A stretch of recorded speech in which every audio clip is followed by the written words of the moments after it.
김현진 선생입니다. 지난주에 이어 고려대학교 2025학년도 대비 두 번째 모의 논술 또 논제 분석 답변 구성 항목에 대해서 살펴보도록 합시다. 고려대학교 논술의 특징점은 먼저 제시문을 던져준다는 거죠. 그래서 첫 번째 제시문이 있고 두 번째 제시문이 있고 세 번째 제시문이 있고 분량은 그닥 많지 않네요. 네 번째 제시문이 있고 다섯 번째 제시문이 있고 그 다음에 이제 논제가 등장하는데 논제 즉 문제 1 논제를 읽어보면은 위에 글 5개가 있었고 그 중에 3개를 선택하라는 거죠. 그래서 3개를 선택하는 것이 첫 번째 조건이고 그 다음에 계속 이어서 그것을 근거로 아래 6의 그림이 공통적으로 나타내는 사회적 문제 해결 방안을 제시하시오. 분량은 700자 내외다라고 이제 명시하고 있고 그랬을 때 사회적 문제 해결 방안, 해결 방안이라는 지시어가 등장을 했기 때문에 요것은 유형상으로 대안 제시형이다라고 이제 이야기를 합니다. 그 다음에 해결 방안을 3개, 즉 5개의 제시문 또는 5개의 관점 중에 3개를 선택해서 해결 방안을 제시하라고 했는데 그 선행 또는 전제 조건은 이 그림에 사회 문제가 있고 우리 수험생이 사회 문제를 분석해야 된다는 게 선행 조건이죠. 그러면은 사회 문제는 3개의 그래프와 1개의 그림으로 구성되어 있다라고 했을 때 요것을 일컬어 유형상으로는 자료 분석형이라고 이제 이야기를 합니다. 따라서 이 문제는 자료 분석형과 대안 제시형의 결합형 문제다라고 이야기를 할 수가 있겠고 그러면 여러분들이 이 문제에 충분히 답변하기 위해서는 첫 번째 그림 도표 분석하는 방법을 알아야 되고 그 다음에 5개의 관점이 무엇을 제시하고 있는가에 대한 이해력 또는 문해력이 선행 조건이다라고 그 다음에 추가적으로 대안을 뭐 3개를 대안으로 선택을 했다면 그 대안이 타당함을 논증해야 되는 논증력이 또한 중요한 문제다라고 이야기, 역량이다라고 이야기를 할 수가 있겠죠.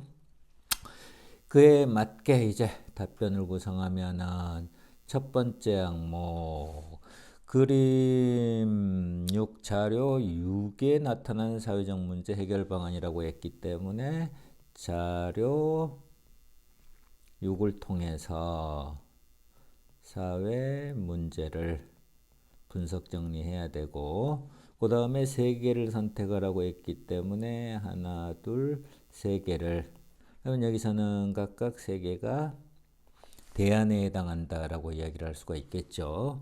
그러면 예컨대 1번을 2번을 3번을 대안으로 선택하고 선택한 것은 대안을 선택했는데 그 선택은 당연히 여러분들의 선택이니까 주장에 해당되기 때문에 적절한 타당한 근거를 타당한 근거를 제시해야 된다. 그러면은 여기 근거에서는 어떤 내용을 진술해야 되냐? 내가 선택한 대안이 6의 문제 해결이 가능하다라는 걸 입증해 보이면 되겠죠. 그래서 이거는 크게는 2개 항목, 세부적으로는 4개 항목으로 답변을 구성해야 되고 4개 항목은 마땅하죠. 왜냐하면 셋을 선택해서 해결 방안 대안을 제시하라고 했기 때문에 그 다음에 항상 논제 분석할 때는 각각의 항목별로 분량을 어느 정도 제시해야 될 것인가도 고려를 해야 되겠죠. 그러면 750자 내외니까 각각 200자, 200자, 200자 그리고 자료 분석은 150자 그러면은 750자 맥시멈 딱 충족할 수 있겠네요. 이렇게 접근을 하면 되고 그 다음에 문제 2번을 보면은 문제 2 위에 글 1에서 5 가운데 또 셋을 선택하라고 하네요. 선택하여 그것을 근거로 그것을 활용하라고 하는 선행 조건이네요. 근거로 옹호나 비판 어느 한쪽의 입장에서 7의 화자가 주장하는 바를 평가하시오라고 이야기를 했네요. 그러면은 이거는 7의 화자의 주장을 평가라라고 했기 때문에 유형상으로는 논증평가형에 해당합니다. 자, 그랬을 때 여러분들이 그 다음에 분량 700자 마찬가지로 내외이고 분량 제한만 없다고 한다면은 기본 구성 방식은 답변 구성 항목은 기준 제시문부터 여러분들이 선택한 지문을 각각 요약하고 그러면은 예컨대 2번, 3번, 4번을 선택했다면은 각각 요약 정리를 하면 되겠죠. 그 다음에 두 번째 항목은, 세 번째 항목은, 네 번째 항목은 예컨대 2를 가지고 7을 평가하고 3을 가지고 7을 평가하고 4를 가지고 7을 평가한다고 했을 때 뭐가 문제냐면은 기본적으로 이제 평가한다는 것은 논증 구성에서 심층적으로 논증을 해야 되는데 심층 논증은 기본적으로 250자, 250자, 250자 분량이 된단 말이에요. 그 다음에 요약만 한다고 할지라도 각각 150자 정도씩 하면은 400자죠. 그러면은 요것만 해도 750자에다가 1100자 정도 되기 때문에 분량이 초과됩니다. 따라서 이 상황에서는 이러한 방식보다는 좀 더 요구 분량을 충족하면서 효과적으로 논제에 답변할 수 있는 방식은 먼저 대상 제시문인 7번 주장을 요약하시고 그 다음에 3개를 선택하라고 했으니까 2번, 3번, 4번이 오겠죠. 그러면은 뭐 예컨대 3번을 선택했고 4번을 선택했고 5번을 선택했다면은 3번 가지고 7번을 옹호하거나 또는 비판하고 4번 가지고 7번을 5번 가지고 7번을 옹호 또는 비판으로 가면 되겠죠. 그 다음에 나중에 또 기회가 있으면 각각 평가한다는 것은 옹호 또는 비판인데 어떻게 접근해야 될 것인가, 즉 심층 논증 구성에 대해서 살펴보도록 하겠습니다. 근데 지금은 이제 각각 어떤 유형에 대해서 어떤 항목으로 목차를 구성해야 될 것인가에 대해서 좀 더 집중적으로 살펴볼게요.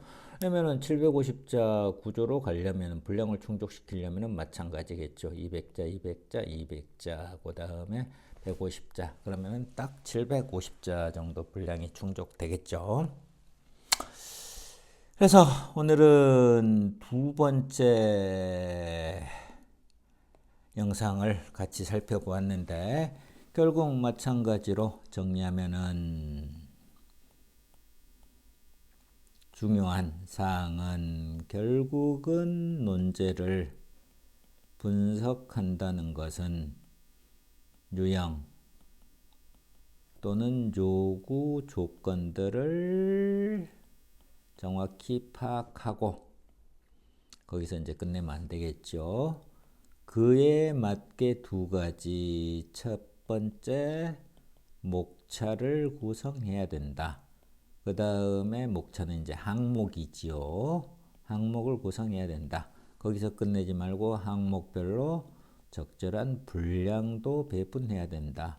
물론 이제 뭐 예컨대 성대 같은 경우는 요구 분량이 없기 때문에 그런 거 걱정할 필요는 없는데 대부분의 대학들은 요구 분량이 있기 때문에 그것도 고려해서 항목 그 다음에 항목별로 중요도에 따라 분량 배분을 해야 된다라는 것 정도 오늘 이 시간에 우리 수험생들이 배웠으면 좋겠습니다. 오케이, 여기까지 하고 다음번에는 또 새로운 학교 논제 분석하는 연습을 또 같이 함께 해보도록 합시다. 오늘은 여기까지입니다.